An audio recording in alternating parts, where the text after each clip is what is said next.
राधा स्वामी जी, सात संगत जी, आज एक साखी के साथ आई हूँ कि जिसमें सात संगत जी सतगुरु चाहे तो जिस पर नज़र डाले उस रूह को अपने साथ मिला लेता है। हमसे तो इतनी गलतियाँ होती हैं, हम ये नहीं सोचते कि हम क्या कर रहे हैं। अपने एक सामान इकट्ठा करने में लगे हुए हैं, धन कमाने में लगे हुए हैं, अपने मन की इच्छाएं पूरी करने में लगे हुए हैं, लेकिन सतगुरु की तरफ एक बार भी ध्यान नहीं जाता कि क्या चाहता है हमारा सतगुरु, क्या चाहता है हमारा मालिक। हम एक नज़र नहीं डालते। ऐसे ही इस साखी में सात संगत जी बताएंगे कि एक परिवार रहता था। वो सत्संग से जुड़ा हुआ था, नामदान लिया हुआ था और उसके साथ संगत जी दीवार के पास दीवार लगती थी। एक कसाई का घर था। अब सात संगत जी जो सत्संगी परिवार था, सुबह उठता, जब भी सात संगत जी भजन सिमरन के लिए 2 बजे 3 बजे उठता, नहाने के लिए जैसे ही अपना टूटी खोलता तो उसकी बाल्टी पर आवाज़ पानी की आती, वो पड़ोस तक जाती थी।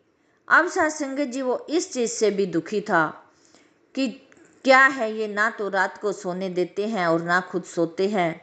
ऐसे ही जब भी उसके घर सत्संग होता या फिर वो भजन सिमरन पे बैठता, जब भी कोई आता या जाता, अब उसको चिढ़ होने लगी। कहने लगे कि इनके शोर ही ख़त्म नहीं होते, ना तो खुद सोते हैं ना ही आराम करते हैं। पता नहीं ये क्या मानेंगे, जैसे कि इनका बस नहीं चलता कि अपने भगवान को ही नीचे उतार लें और उन्हीं के साथ चलें। इनकी ऐसी सोच बनी रहती है। लेकिन जो वो महात्मा जी थे, जो वो सत्संगी थे, तो वो जब भी उनसे मिलते उनको यही समझाते कि आप ये कसाई का काम छोड़ दो, जीव हत्या है ये, हमने किसी की हत्या नहीं करनी, हम एक हत्यारे नहीं बन सकते। आपका तो बिजनेस ही यही है कि हर समय आप जीवों की हत्या करते हो, सुबह से शाम तक पता नहीं कितनी जीवों की हत्या करते हो, आप ये मत किया करो। लेकिन वो जब इंसान के अंदर गरूर होता है, मैं होती है, तो वो किसी की नहीं सुनता, वो बल्कि सामने वाले पर ही गलत उंगलियां उठा देते हैं।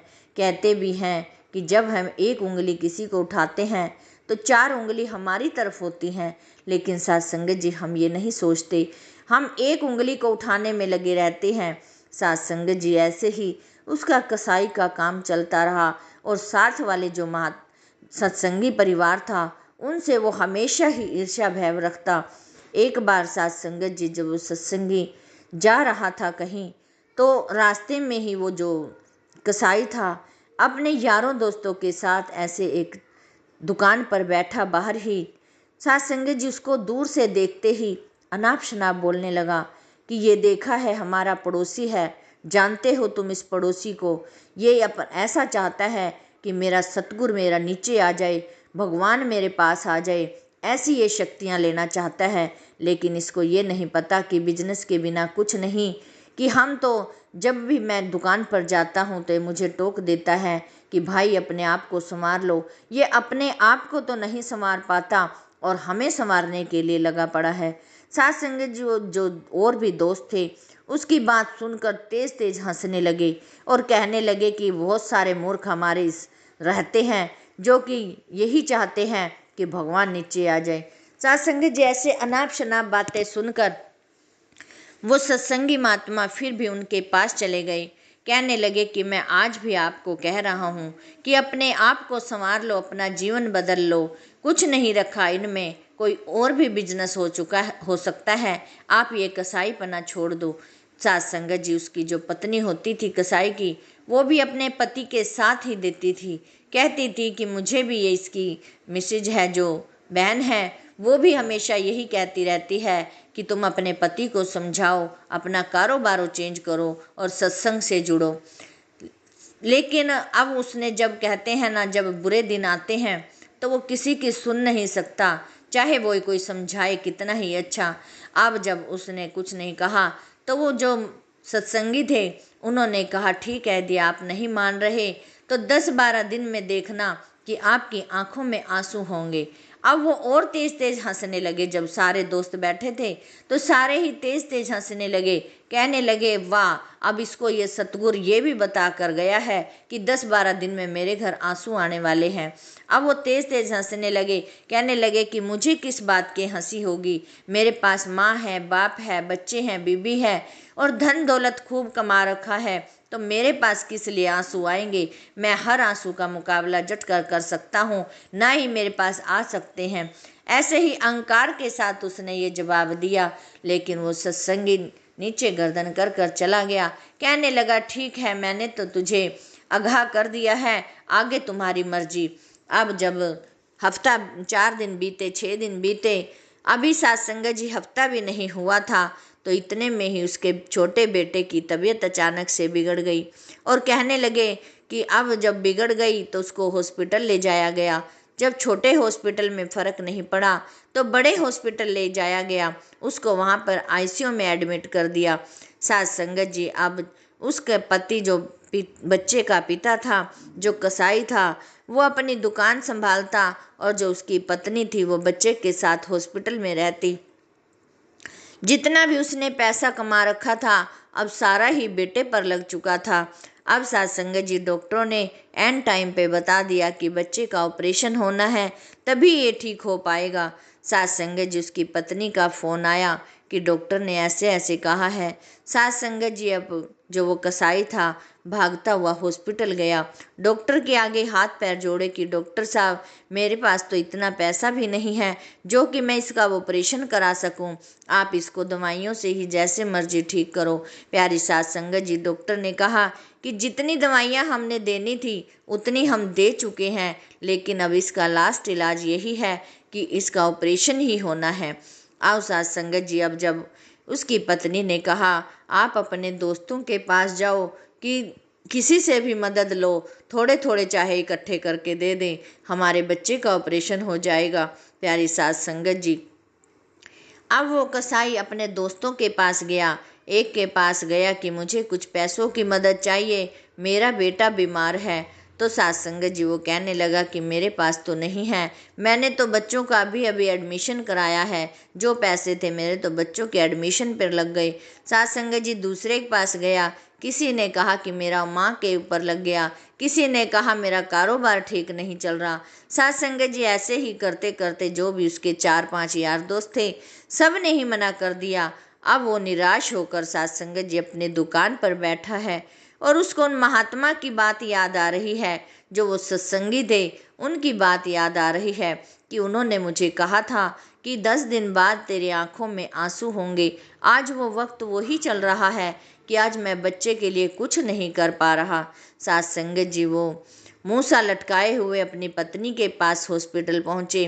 सत्संग जी इतने में इधर सत्संग जी जो वो सत्संगी थे वो सत्संग जी हॉस्पिटल गए और जाकर सत्संग जी, बच्चा तो आईसीयू में था, ना तो उन्होंने उसकी पत्नी से पूछा और ना ही उस कसाई से। डॉक्टर से मिलकर उन्होंने कहा कि आप इस बच्चे का ऑपरेशन कर दो, जो भी खर्चा होगा मैं दूंगा, लेकिन आप ये किसी को बात मत करना कि मैंने ये पैसा दिया है। प्यारी साथ संगत जी, अब उसका ऑपरेशन हो गया। वो तो आईसीयू में था तो बाहर माँ को पता ही नहीं चला और ना ही पिता को। साथ संगत जी वो पिताजी वो उनकी पत्नी कहने लगी कि आप ऐसे करो, जो वो हमारे साथ सत्संगी रहते हैं उनका नेक दिल है, वो बहुत ही अच्छी सेवा भाव वाले हैं, आप एक बार उनके पास चले जाओ।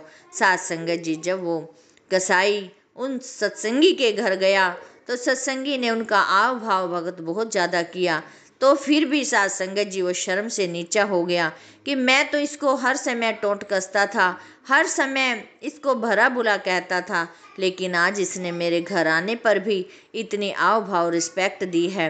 फिर उसने अपने बच्चे के बारे में बताया कि मेरे पास मैंने सारा ही काम इधर उधर भाग दौड़ कर ली है, लेकिन मेरे पास पैसे इकट्ठे नहीं हो पा रहे, आप यदि कर सको तो हमारी एक मदद कर सकते हो। साथ संगत जी वो सत्संगी बोला कि मैं तो आपको पहले ही कहता था कि जिनके साथ आप ये बैठकर मेरे ऊपर हंसी उड़ाते हो, हंसियाँ खिल्ली उड़ाते हो, मुझे टोंट मारते हो, ये दोस्त तुम्हें काम नहीं आने, काम आएगा तो एक सतगुरु ही आएगा, एक मालिक ही आता है जिसकी हम याद करते रहें। अब सात संगत जी उसका सिर नीचे हो गया कसाई का और हाथ जोड़कर बैठ गया कि मुझे तो आपसे ही उम्मीद है कि आप ही मेरी मदद कर सकते हो। सत्संगी भाई ने फिर भी यही नहीं कहा कि मैंने उसका जाकर ऑपरेशन करवा दिया है। फिर भी उन्होंने इतना ही कह दिया कि जो काम होना था वो तो हो चुका है, जाओ अपने बेटे को घर ले आओ। अब इतनी बात सुनकर वो कसाई और तिलमिला उठा। फिर वहाँ पर गाली गलौज देकर चला गया। कहने लगा कि मैं तो फिर भी झुकने के लिए आया था, लेकिन आपने तो इतनी बुरी बात कह दी है। ना तो उसकी जो सत्संगी भाई था उसकी आगे कुछ बात नहीं सुनी, बड़बड़ाता हुआ गाली देता हुआ हॉस्पिटल चला गया। पहले जाकर अपनी पत्नी से बोला गुस्से से कि तुमने ही कहा था मुझे उसके घर जाने के लिए। आज भी उसने पैसे ना देता तो ना देता, इतनी बड़ी बात तो ना कहता कि जो होना था हो गया, जाकर बच्चे को घर ले आओ। इतने में ही जैसे ही वो बात कर रहे थे दोनों आपस में, तो सात संगत जी उन्होंने सोचा कि अब हमारे पास कोई इलाज नहीं, हमारे पास पैसा इकट्ठे करने के लिए कोई जगह नहीं, तो हम चलो डॉक्टर से ही हाथ जोड़कर कुछ कहते हैं। जैसे ही डॉक्टर के कैबिन में गए, उनके आगे दोनों ने ही पैर पकड़ लिए। कहने लगे कि डॉक्टर साहब, मैं इसका इलाज करने के लिए मैं पैसे नहीं इकट्ठे कर पा रहा, आप ही मेरे लिए भगवान बन जाओ, मैं आपको ही पूजने लगूंगा, आप मेरे बच्चे को ठीक कर दो। इतने में ही सात संगत जी डॉक्टर ने उनको चुप कराया, उठाया। कहने लगा कि आपके बच्चे का ऑपरेशन हो चुका है और वो बच्चा ठीक भी है, आज उसको आप घर ले जा सकते हो। सात संगत जी, अब वो बच्चा जब इतनी बात सुनी तो वो डॉक्टर के और पैर पकड़ लिए कि डॉक्टर आप तो भगवान हो, हमारे तो आज से आप ही भगवान हो। सात संगत जी डॉक्टर से नहीं रुका गया। कहने लगा कि नहीं, मैं इसका कोई हकदार नहीं, मैं भगवान बनने के लायक नहीं। मैंने तो तुम्हें कहा था कि पैसा इतना दोगे तभी मैं एक ऑपरेशन करूँगा। ये भगवान तो कोई और ही आया था, जो वो ऐसे ऐसे कपड़े थे और ऐसे ऐसे शक्ल थी उसकी, और वो मुझे पैसे देकर गया और मुझे ऑपरेशन करने के लिए बोला। सात संगत जी वो समझ गए कि वो तो एक वो महात्मा ही हो सकता है, वो सत्संगी भाई ही हो सकता है, उसी का ही नेक दिल है। सात संगत जी जब वो उनके बच्चे को घर लेकर गए तो उन जो सत्संगी भाई थे उनके घर फिर गए और उनके चरणों में गिर गए कि हमारे से भूल हुई, हमसे गलती हुई, आज आपने हमें उठा दिया।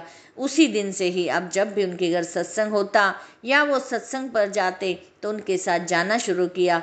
धीरे धीरे साथ संगत जी उन्होंने वो नॉनवेज की दुकान भी बंद कर दी और कारोबार चालू कर लिया।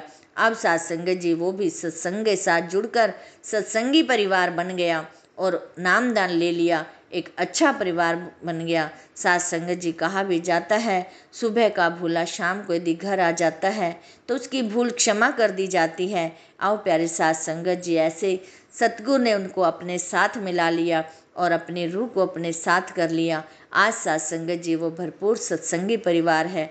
ये छोटी छोटी जो साखियाँ होती हैं, कई साखियाँ होती हैं और कई सच्ची घटनाएं भी होती हैं। ये सच्ची घटना है। आओ हम भी यही अरदास करते हैं सतगुरु के आगे, अपने मालिक के आगे, कि जो भी हमारे अंदर त्रुटियां हैं, हमारी जो भूलें हैं, हमें बख्श लें और हमें सेवा सिमरन सत्संग भजन का मौका दें। सात संगत जी, राधा स्वामी जी।